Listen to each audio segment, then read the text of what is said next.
Sue, I'm out here in the audience. We've got a question with the lovely Sherry for Dr. Stubbs. Hi, I just wanted to know what's the hymen for? It's a delicate membrane that is at the entrance of the vagina.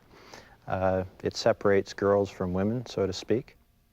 In some cultures, it has a very cultural significance as far as whether or not it bleeds in the wedding night.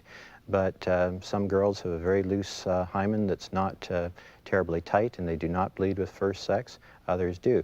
So the shape of the hymen and its true function vary from person to person. And I know you do hymen reconstruction. Briefly, what's that?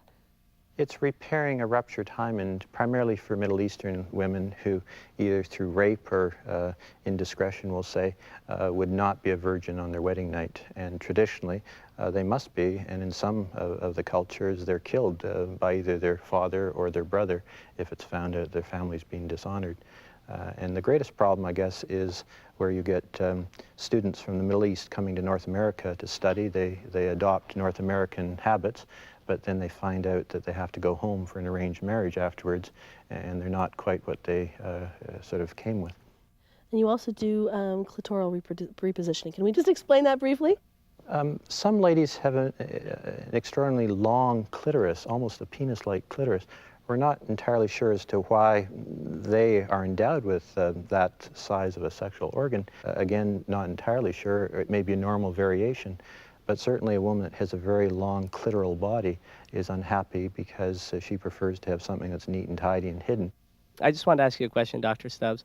You mentioned earlier that the labia reduction is your most common overall surgery. Is that true for all of your clients, or do older women have more common surgery and younger women different, or is that kind of overarching?